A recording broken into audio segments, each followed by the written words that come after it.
And then you know what it's doing. I want to get out of school. So I went working from like to the taxi. Yeah.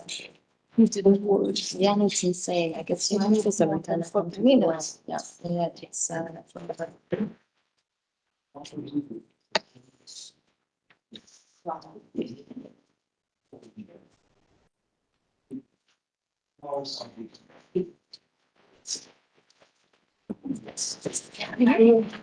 Dealing with some other issues. good. It's fine.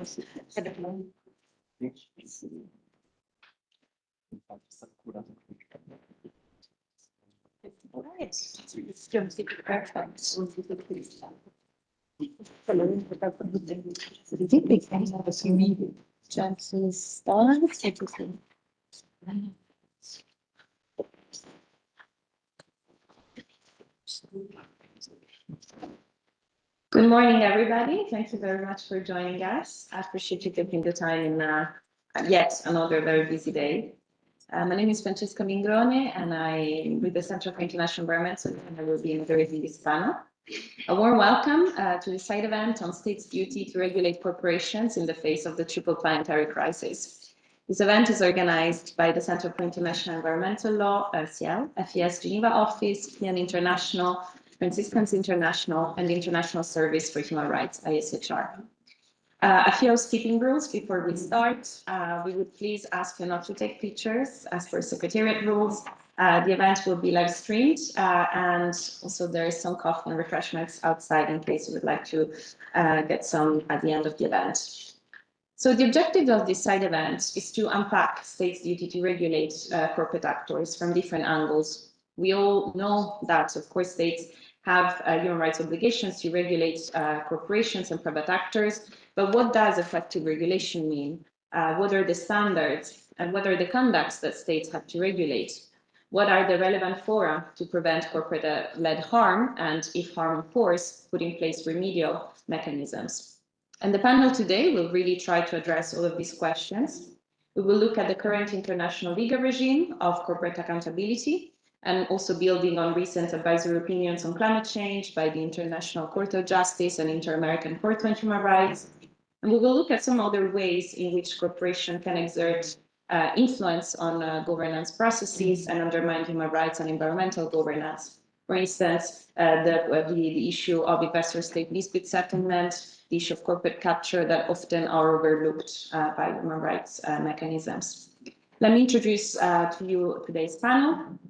We have Surya Deva, Special Rapporteur on Director Development, Ana Maria Suarez Franco, Secretary General of the International, Daniel Uribe, Lead Program Officer of the Sustainable Development and Climate Change Program at the South Center, and Andres del Castillo, Senior Attorney at the Center for International Environmental Law. So without further ado, over to you, Ana Maria. I mentioned that we would look at the current human rights framework for corporate accountability. So I have a very small question for you. Can you just help us set the scene and give us an overview of the way in which the question of corporate accountability has been addressed in the work of human rights institutions? What are the main fora and the key challenges currently? Thank you. Thank you very much, Francesca. It's a pleasure to be here, and thank you for organizing. I think this is a very pertinent question, especially because I see very new faces and many young people. So I'm happy not to repeat to those who already know the history.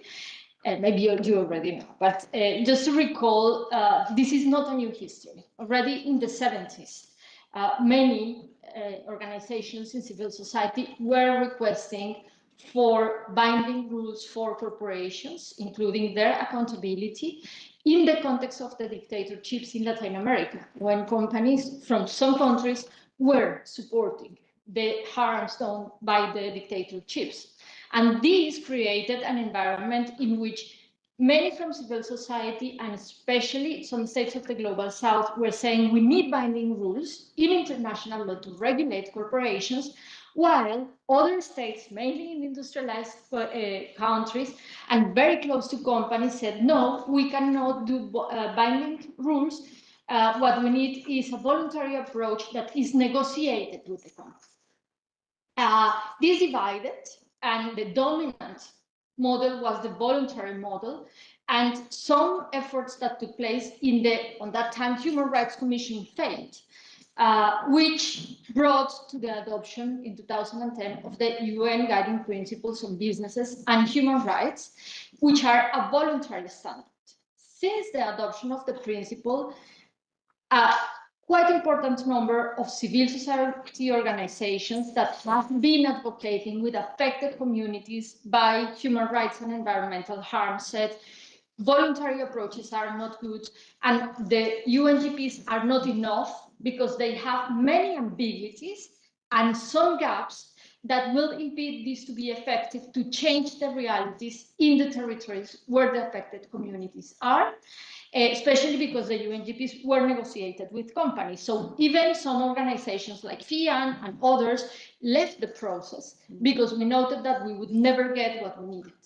This is what motivated civil society already in 2013 to request the UN member states to initiate a process through an intergovernmental working group to negotiate and adopt a UN legally binding instrument on transnational companies and other businesses and enterprises with respect to human rights, which would be very different from efforts that can be done in other fora, because the mandate of the Human Rights Council is to put the focus on the most marginalized and disadvantaged people, and through the new developments since many years, also on the connection between the environment and human rights, including the human right to clean, healthy, and sustainable environment.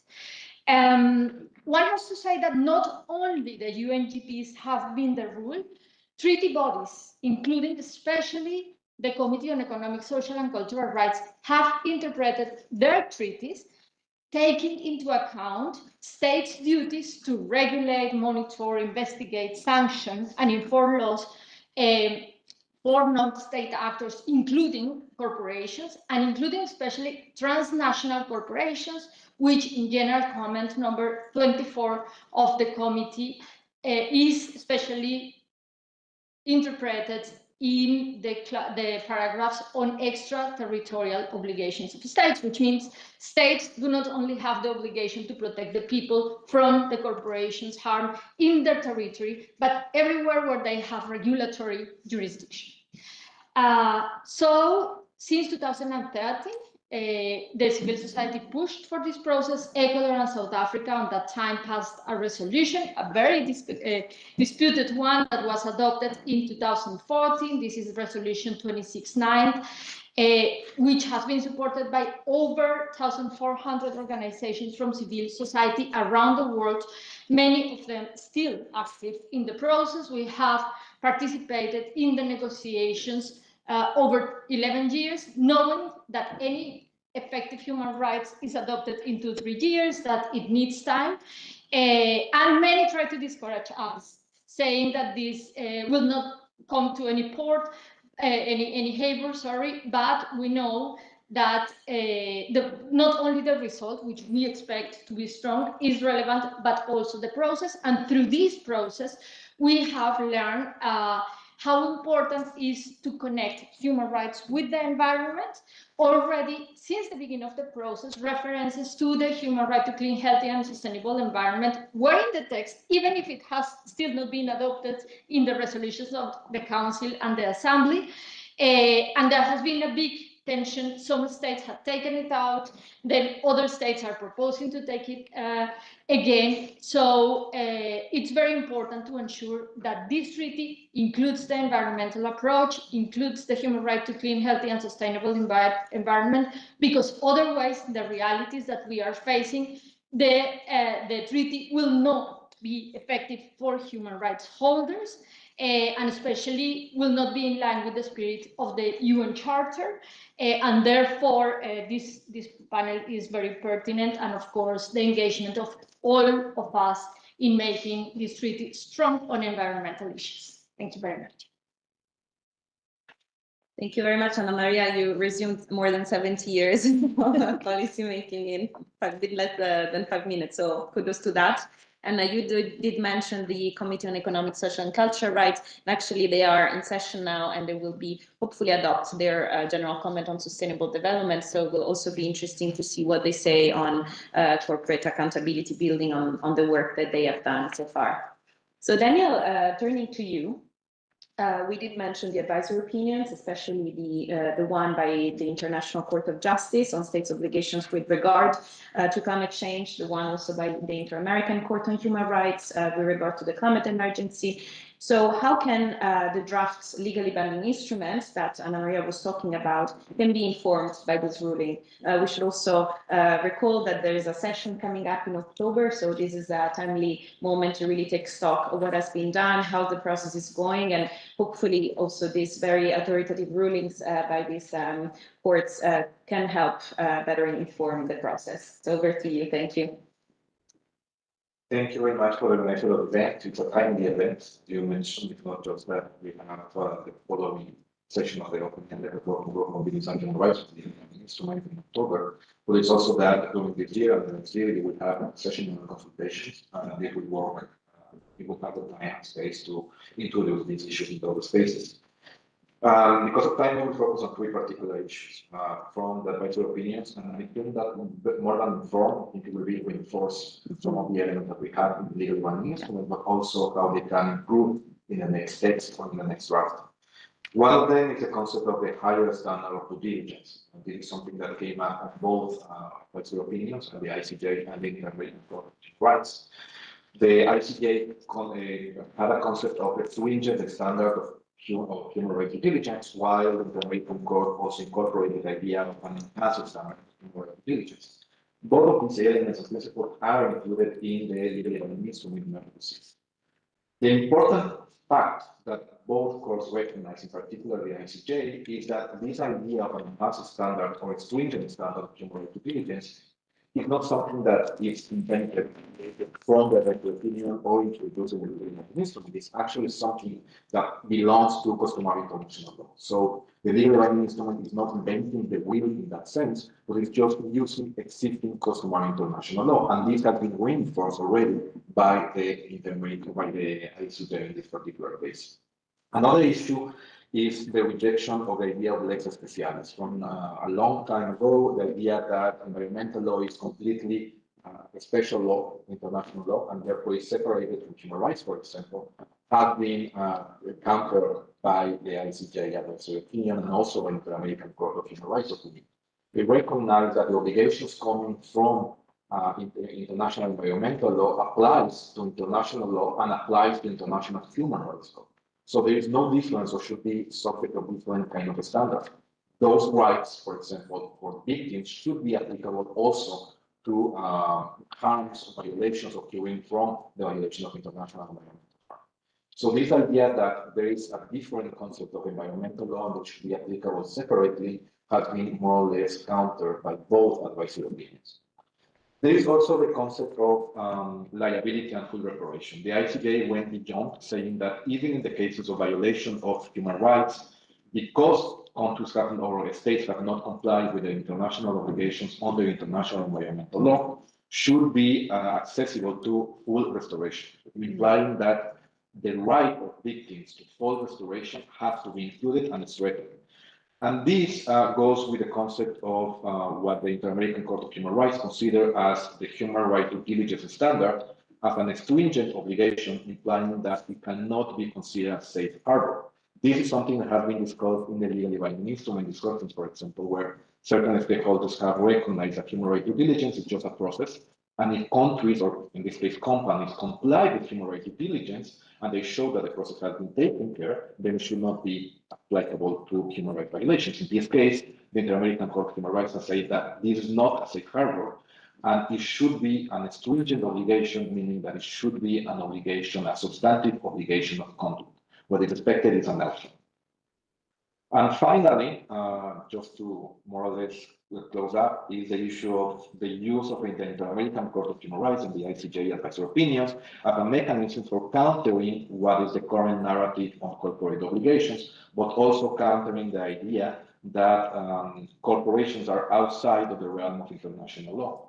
The Inter-American Court of Human Rights was quite clear recognizing that ISDS, for example, is an obstacle for states for states to comply with their obligations in international law. So both the ICJ and the American advisory opinion can serve as a mechanism for counterbalancing this idea or narrative that ISDS is outside of the realm of international law, and therefore it should be excluded from the analysis of any other obligation of the state. It helps the state saying, okay, this is a background, this is a ground that I have to apply obligation and to take policies for the protection of the environment and human rights in face of possible ISDS threats or possible ISDS risks. Thank you very much. Thank you very much, Daniel. And indeed, we will look more closely at the issue of investor-state dispute settlement, ISDS, in the interventions of the next panelists and yourself. So thanks already for alluding to that. And also thanks for reminding that the courts did not create anything new. They're just reestablishing the existing law, customary international law, and so also very much against this narrative that they're not legally binding and so on. So they set existing standards at reinforcing them. Anna Maria, back to you.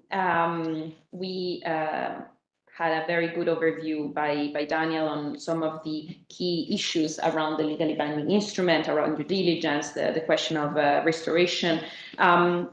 And your organization, FIAN International, with ours, CL, but also Franciscans International, the ISHR, and ESCRnet, prepared a publication that will be launched in a few weeks, and we will be happy to share it with you on exactly how the environmental considerations and the right to healthy environment specifically be included in the text. It's really, we took an article by article approach. I'm not going to ask you to go article by article, but can you give us a preview of this publication and focusing on some key elements that it would be helpful to keep in mind already? Thank you.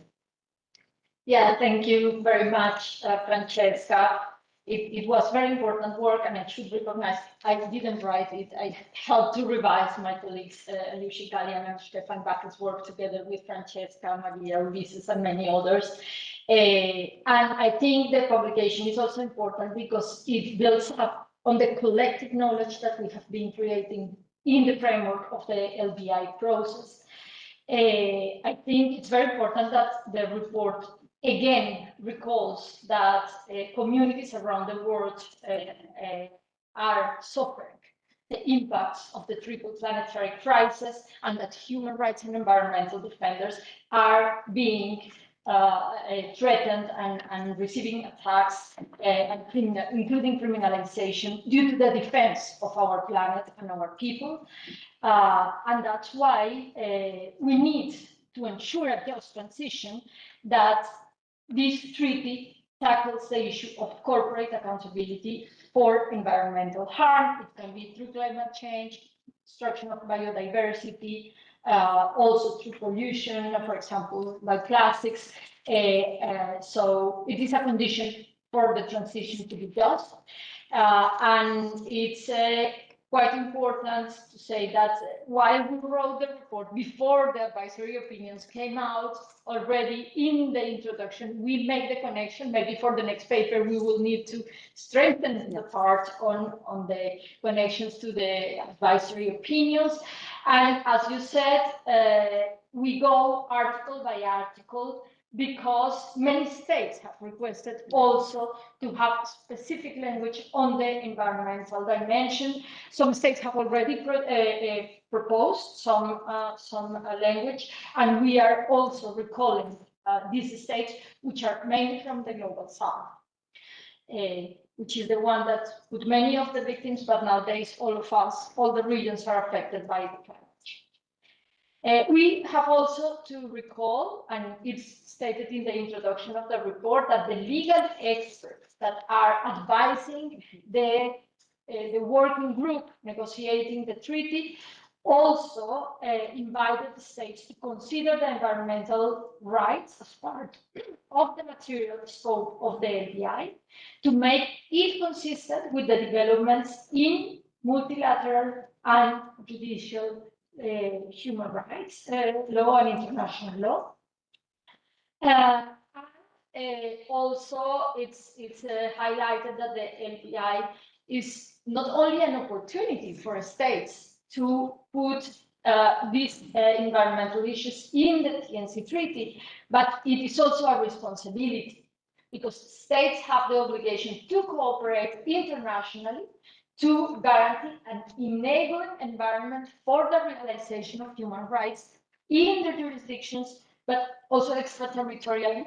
And this means that they have to cooperate in adopting effective regulations. So in this paper, as you said, Francesca, we identify elements in the current draft that present a positive advancement and should be retained or restrained during the negotiations. And we also offer very textual proposals along with the legal sources and references. This is important because this will be very helpful for states and for civil society supporting the process, especially also with regard to how to better secure and guarantee the right to clean, healthy, and sustainable environment. I will not go through all the report that you will read, but in this sneak preview, as you said, I would like to remember that we put a very important focus on the connection between environmental and gender justice, taking into account that the impact of corporate harm is differential for women and for people with other gender orientations. So along the treaty, we have updated it. And we also refer to the environmental impact of corporations in conflict zones, occupation, and war, which is very relevant. It connects to the recent reports on the situation in Gaza, but also to other conflicts, not only to that. And of course, in the proposals, we are referring to all conflicts. And maybe I just would like to say that the paper, but also the connection that we have to do to the advisory opinions is very important to revise Article 6 on prevention, because it's very based on a model of due diligence that has been developed in the framework of the UNGPs, which is outdated and which is not enough, is very low to really prevent human rights harm. It's very based on mitigation and not on real prevention. And also in Article 8 on liability, we request to reintroduce the independence between due diligence and liability. We consider that judges should not only take into account the risks that companies have foreseen and which they decide to mitigate, but judges should be able to look into other responsibility regimes, like, for example, strict liability for hazardous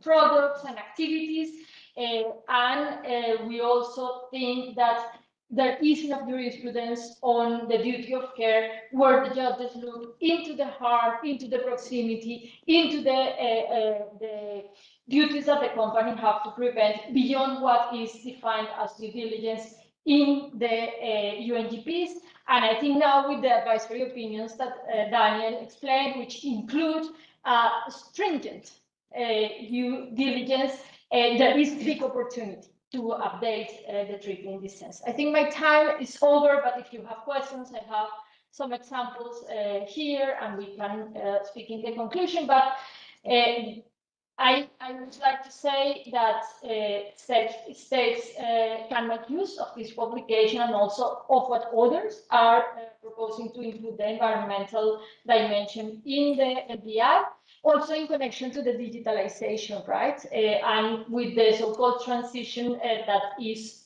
also moving the businesses from traditional fossil fuels and agrochemicals to the new minerals that also imply extractive activities and harm to people. Thank you very much. Thank you very much, Ana Maria. And yeah, we'll make sure to really share wide and broad the publication as soon as it's out. Over to you, Surya. We focused so far on the way in which corporations, through their activities and subsidiaries, can undermine human rights. But evidence shows that corporations have actually many ways to undermine human rights, unfortunately, including by exerting influence on policymaking. And one of these ways is very much institutionalized through the investor-state dispute settlement mechanisms, which Daniel already mentioned.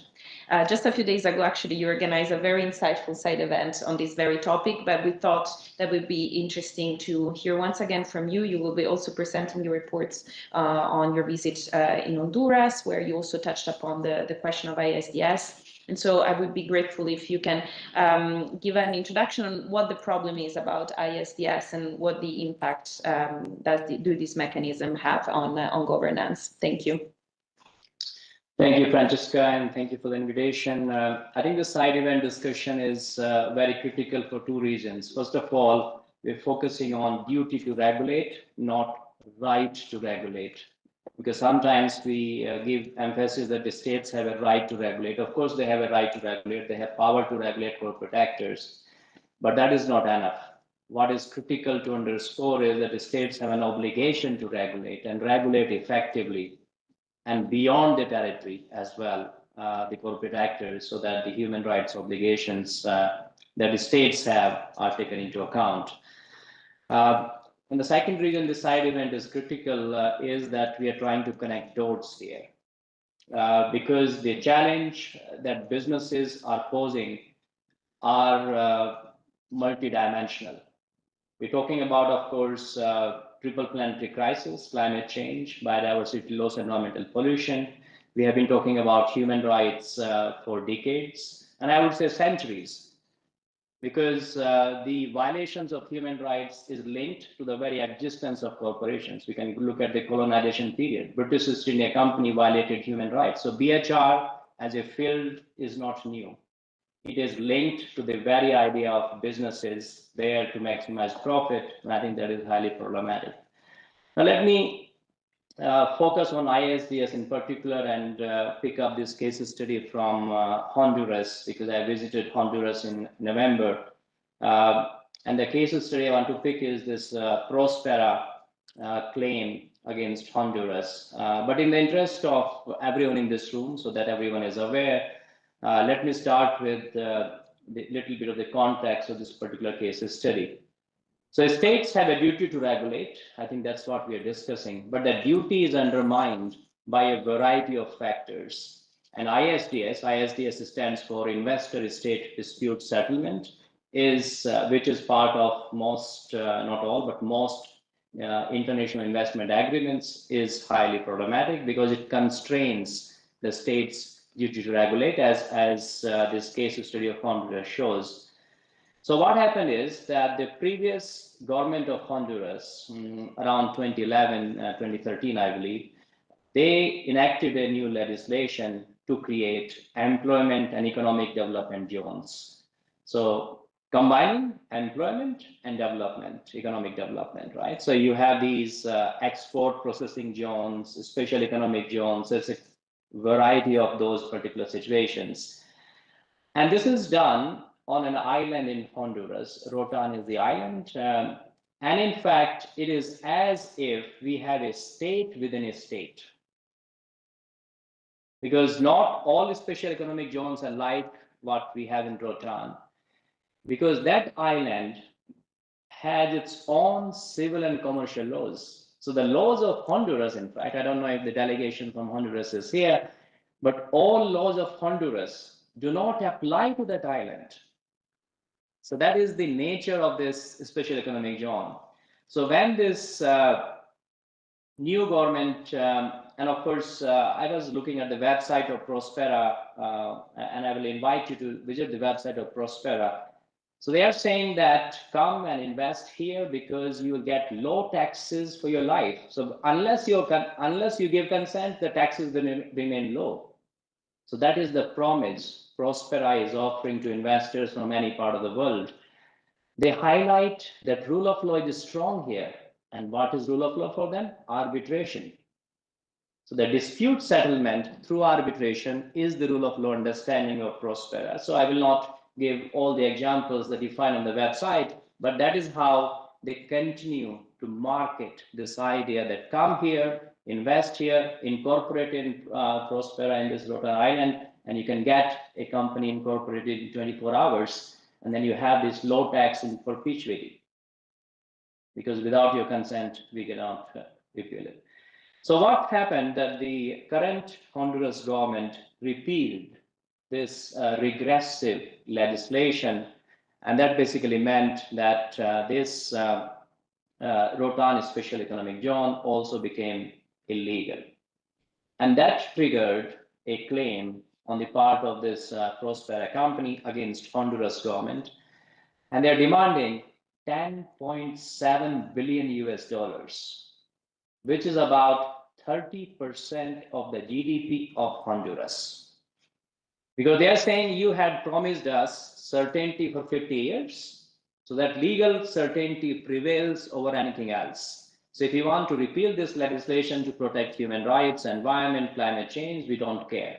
You must give us close to $11 billion.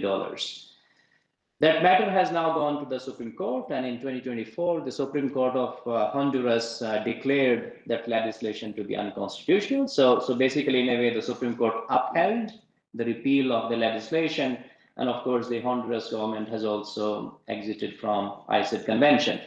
But basically, we have lessons to learn from this case study. And the lesson is that the states don't merely have power, they have a duty to regulate. And the state should not feel powerless, because often in a free market situation, when I talk to government officials across the world, they feel powerless. But I want to remind the states are not powerless against the private actors. So do not create any false illusion. States have a power to regulate, but you also have a duty to regulate. And you have to put your people first, not the profit of 1%. Thank you. Thank you very much. The example of Honduras is a very sad example of the huge problems associated with ISDS, and especially when we talk about just transition, if we establish that states have obligations to phase out from fossil fuels, then we cannot accept a mechanism that prevent them to do that, because otherwise they might be facing challenges from investors that are impacted economically by policies on just transition. We stay in the context of ISDS, but we try to ground ourselves into the human rights mechanisms. So over to you, Daniel. We have situated the issue around ISDS. What can human rights mechanisms do to further address this issue? Thank you very much, and I think it comes directly from what we have been discussing, not just today, but also in previous side events. So one thing I think, when I will separate this discussion into two different aspects. One is what the LBI can do, and also what the human rights council can do. With respect to the LBI, I think the discussion is there. The LBI can serve as an instrument, which is not just a political instrument, but also a legal instrument. This will imply that there is a mechanism, the legal instrument can serve as a tool for states to counter the idea of regulatory chill. As mentioned by especially Dr. Suya, there is an important element which implies the obligation of the states to protect human rights, which implies regulation. And that regulation comes from international duties, from international obligations. So when you have to counterbalance this idea of, okay, I have to protect investors, and then I have to protect the human rights of my people, then you have to balance those agreements. And the idea of balancing now is the idea of just protecting investors and not protecting the communities that have been affected by these investments and by investors. So the idea of the legal binding instrument is not just to counterbalance, but to give a stable ground for states to actually say, this is my international obligations with respect to investment and with respect to investors at the national level. So that is one element. The other one is that it will correct certain imbalances. As you know, in the case of ISDS, it's just a one-way street of access to justice. Just the investor is able to present a claim against the state. The state has no right to initiate a claim. They can present counterclaims, but for presenting a counterclaim, which is more or less a countersuit, you require the investor to start the arbitration. So the legally binding instrument is establishing this kind of idea of a counterbalance approach. You give rights to victims as well. not just investors. Big teams will be able to bring cases against this kind of corporation that violate human rights. This is stated in Article 8 and it's also stated in Article 9 with respect to access to justice. Now, there is a need to strengthen this language. So it is recognized, for example, in Article 9 that you have the idea of forum non-convenience not applicable in the cases of violation of human rights by corporations. So forum non-convenience is a principle where national courts of any state might say, okay, in this particular case, my court is not the most available court or not the best court to hear the case because the claims are happening elsewhere. This is normally a principle used by international or transnational national litigation, but now the legally binding instrument is saying, no, you cannot apply that principle. That idea of not applying principle non-convenience has to be straightened. There is also the idea that the legally binding instrument will prioritize human rights in face of investor rights. This is something that is in the core of the legally binding instrument, not particularly mentioning investors or investment, but do protect human rights of victims for corporate human rights violations. So here the idea, and there is a number of cases where investors have been able to bring cases against international courts, not even applying the idea of exacting of law remedies, so they don't go to national courts, they go directly to a private international tribunal to present a claim against the state. Even though at the same moment, almost simultaneously, victims of human rights are trying to bring that case in national courts, or even where they grow the case in national courts, that particular statement, that particular decision by a national court is being revised by international tribunals. So the idea of the legally binding instrument is to prioritize human rights, saying that the human rights of victims, the human rights of human rights defenders, the human rights of the communities affected by this kind of conduct have to be prioritized. And they should also have access to justice that is not limited only to one particular jurisdiction. So that is one of the levels. Now I jump to the Human Rights Council. What does the Human Rights Council do? There are three phases, I think, or levels. One is continue with the idea of scrutinizing and looking for accountability of human rights violations. This can be done from existing mandates. So they have been doing, with special rapporteurs, as mentioned by Soraya, they have been doing this element of analyzing what ISDS is doing against human rights for serving as an obstacle for the protection of human rights. The expert mechanisms of the right to development has prepared a study looking at this particular issue. The Working Group on Business and Human Rights also prepared an analysis of the obstacles of ISDS with respect to corporate obligations. There is also the special rapporteur on the right to environment, for example, that recognize what are the detrimental effects of ISDS with respect to the right to environment, for example. Now, there is also a mechanism, a need for other mandate holders to consider and incorporate this issue into their own mandates, for example, the right to debt. There is also the idea of strengthening and supporting the LBI. The Human Rights Council should give more capacities for the process of the open-ended intergovernmental working group. Capacities and capabilities. It's not enough to have only two intersectional or four intersectional. It should be a continuing process that will allow particularly the participation of affected communities. This is something that has to be included and has to be prioritized. With the technology that we have now, it's something that can be easily done. And finally, and I think this is the major issue, is that the Human Rights Council also has the capability of identifying standards, but also establishing standards of human rights. This can be done by resolutions. There could be a resolution looking at the detrimental impact of ISDS or the broad sense of human rights. That's one option. The other option is to look at how the Human Rights Council, through resolutions, can be part of a mechanism of coordination, cohesion, and also support of existing reform processes of ISDS, presenting the view of human rights, the prioritization of human rights in the reform processes, taking the person, the human being, at the center of reform processes. Thank you. Thank you, Daniel, for being so concrete. And indeed, there are many reform processes going forward in parallel in other fora, but they do lack the human rights angle. And so hopefully the Human Rights Council can play a role in informing them. Surya, another way in which corporations exert influence in policy making is also by actively entering and influencing governance spaces. You've done a lot of work on this issue. And so what does corporate capture look like more broadly when we talk about corporate accountability? Thank you. Thank you, Francesca. Before I respond to the question, I want to make one observation, and I want to build what Anna Maria and Daniel mentioned. It's about the LBI process, but generally the binding regulations, whether it's CS-DDD in Europe or mandatory due diligence regulation proposals outside. I think we need to think beyond human rights due diligence.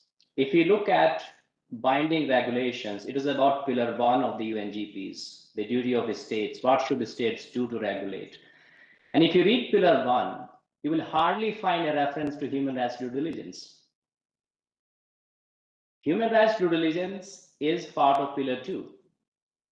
And I think most of the regulators and policymakers are not appreciating that pillar 1 offers, and pillar 1 is not exhaustive what the states can do. Pillar 1 offers a variety of tools to regulate, including ISDS issue. This is covered as part of Principle 9 of UNGPs. So this obsession that we just going to fix everything by making human rights due diligence mandatory must end. Otherwise, we're just pretending, because we are not trying to address the root causes of businesses violating human rights and remaining unaccountable. So I wanted to make that point, especially because I see Walter in the room as well. Sorry, Walter. Now let me address the issue of corporate capture. I will give 4 instances of corporate capture: political, regulatory, economic, and cultural capture. Now, political capture is very significant, and it is there both in democracies and non-democracies all over the world, because businesses make donations to political parties. And they make donations to political parties sometimes on both sides. So whichever political party comes into power, you have at least a seat on the table in managing the process. The other issue that I'm seeing is that many businessmen, and I'm consciously using businessmen, not business person, many businessmen are also politicians. And many politicians have their businesses. And that means that we have the parliament, legislature, basically reflecting the views of the businesses across the world. And I keep telling people in the BHR field that if you want to make progress in the BHR field, we need to win this politically. Unless business and human rights is in the political manifestos of parties, we cannot make progress, because there's a complete capture of the political discourse by the business actors. So what we are trying to do is very superficial and just tweaks here and there. The second is regulatory capture. Many government officials don't say this publicly, but when I talk to them privately about any regulation, whether it's about modern slavery, mandatory human rights due diligence, plastic pollution, climate change, across, they tell me, oh, we need buy-in from the private sector. So the corporate capture is complete. The governments all across the world, developed countries, including developing countries, they tell me, and I'm sure the other special rapporteurs hearing similar logic, how do we get buy-in from the private sector? And I think this is an utter nonsense in my view, because you're asking a potential thief to make a regulation against theft. So I think we need to understand this regulatory capture, which is quite significant, and I can go on and highlight their revolving doors. There are many tools that are at play in terms of regulatory capture. The third capture I want to illustrate is economic capture. And I think that is where ISDS, special economic zones, this idea that we will create more jobs for you to deal with unemployment, this issue that we bring technology and innovation. So these are the devices that private sector uses to capture the economic policy making space in the countries. Now, the World Bank has abandoned this idea of this trapping of ease of doing business. But in practice, this idea of ease of doing business and the ranking of countries continues in practice. And that means that that capture in the economic sphere is complete. And that means that we need to dilute trade unions laws, we need to dilute environmental laws, we need to dilute everything, because growth is crucial. And growth cannot be achieved unless we listen to businesses. And my last point, and I will close with that, is the cultural capture. Businesses do not merely have political and economic power. They have a significant cultural power, and they are promoting that cultural power in terms of what we eat, what we drink, how we do. Everything is regulated by businesses for their purpose, because, for instance, they want us to buy more and more. And that is inherently consistent with the triple planetary crisis that we are dealing with. But let me end with this, that they're also misappropriating indigenous knowledge. So the commodification of indigenous knowledge and cultural values is the new tool, which I will link with the idea of the cultural capture by the corporate actors. Thank you very much. Thank you very much. It's very interesting also to see this conceptualized in different categories. And since we did mention the advisory opinions, it's interesting also to know that the Inter-American Court on Human Rights addressed the question of greenwashing and undue influence in its advisory opinion, saying that states should take action to counter that. Over to you, Andres. You've been following the plastic treaty negotiations closely. You also work with colleagues that follow other processes like the UN Framework Convention on Climate Change. And looking at the plastic treaty, the negotiations, the last negotiation round happened in this very building in August. And when we talk about the issue of corporate accountability, that's particularly problematic in the plastic negotiation context. So can you provide examples of what corporate capture looks like from what you've witnessed? Thank you. Thank you. Hello, everybody.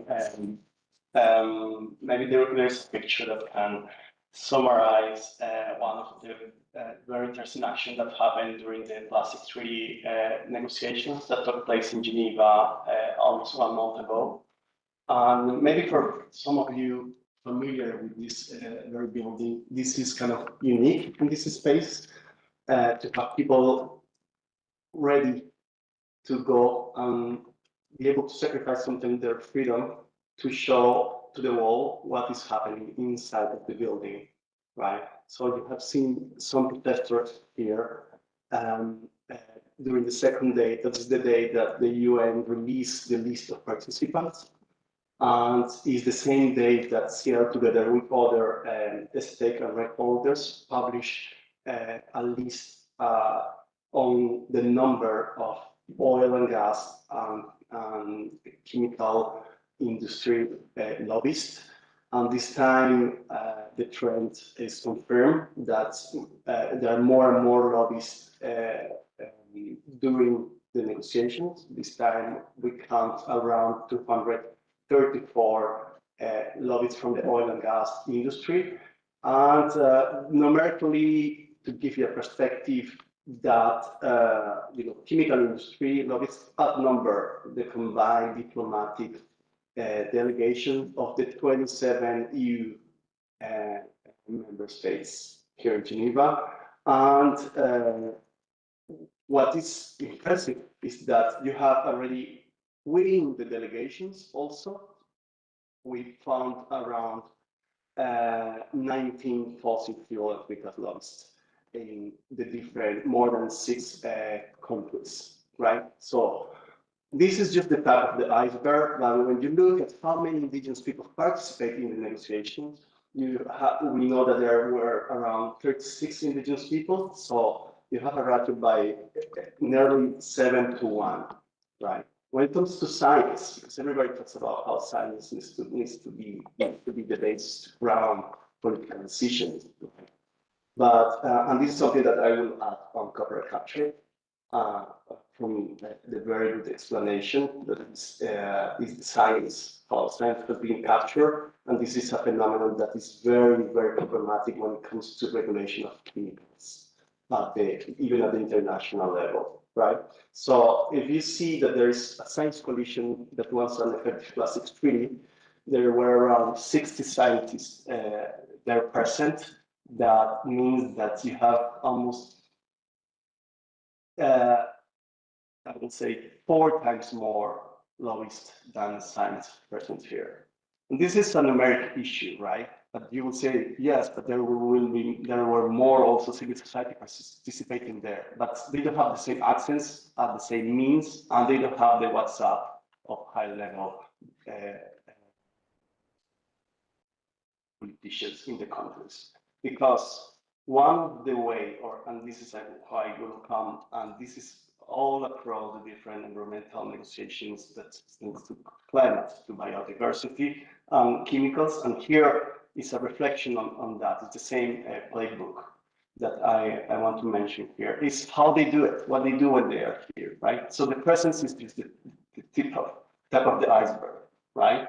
They don't need to be present, but being present here allows them also to act as watchdogs whenever they see an ambitious country or an ambitious delegate in the room that wants, for instance, make sure that there are sustainable levels of production on plastics, or make sure that additives are regulated globally.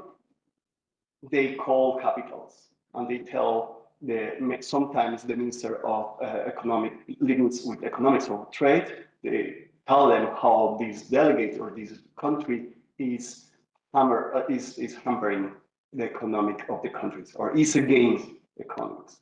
This is just a reflection of what is happening also on the climate fund negotiations. Under the UNFCCC, something that we have seen that is very particular is that recently we have seen, that the oil and gas industry is not only present there, but it's also in the driving seat of the negotiation.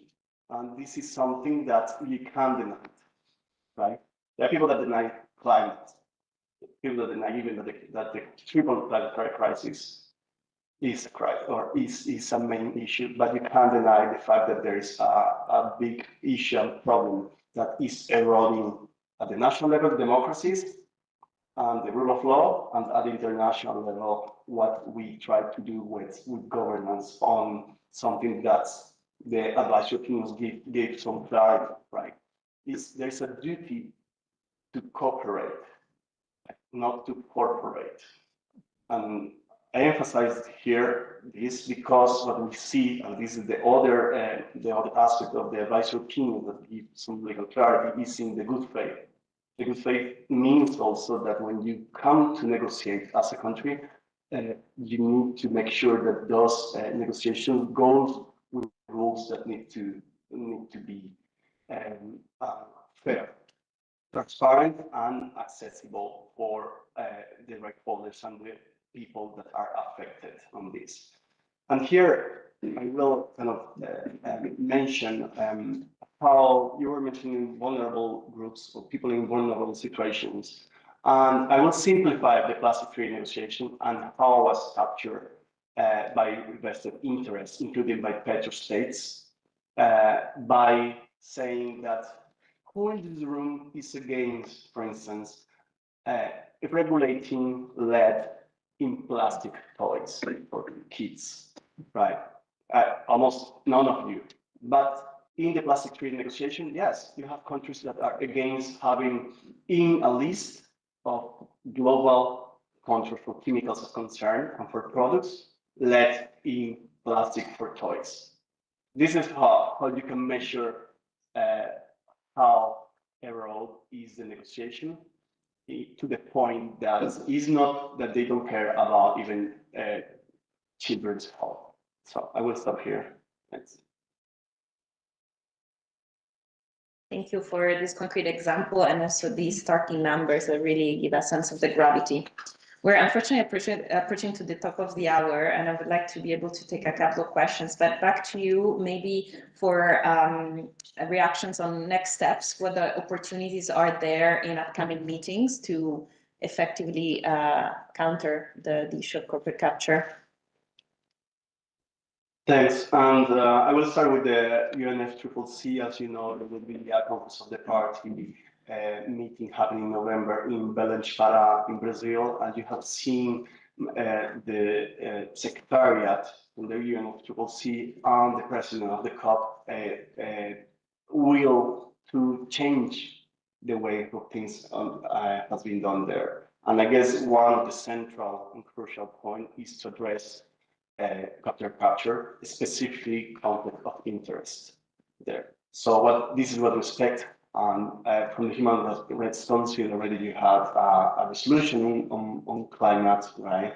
But at every stage that is possible, is necessary to mention specifically the question of corporate capture and the need to address that, right? There's tools, there are different examples at the international level. You have the UN Framework Convention on Tobacco that within the text include the need to exclude tobacco companies to regulate themselves, right? So there's precedent at that level. And finally, the Plastics Treaty, you know, one of the main things that we are trying to make sure is first the the disclosure. We don't need, you know, why CL is the one disclosing how many lobbyists there are in the negotiation or others, right? This is the basic, but there are rules that need to apply.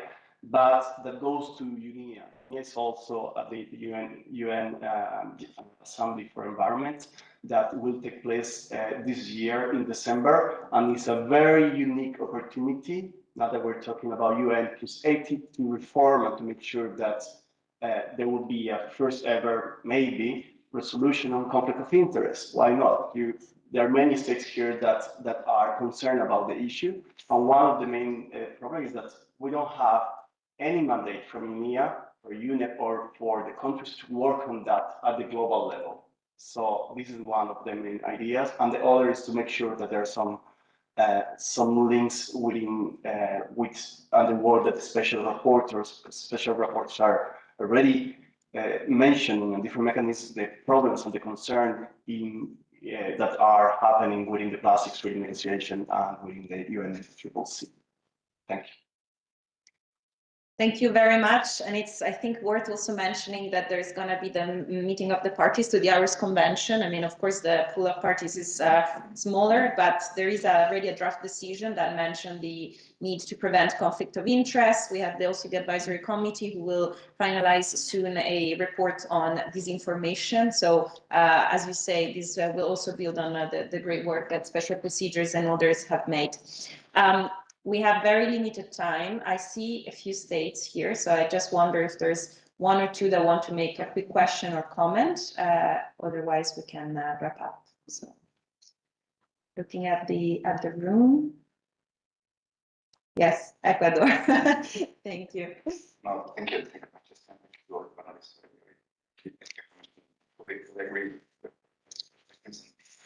And the concerns that the evidence in concrete avenues and how to when those will be were in the process that we have so I'm here invited as well to take part of this regular session from the 20th to the 21st of October.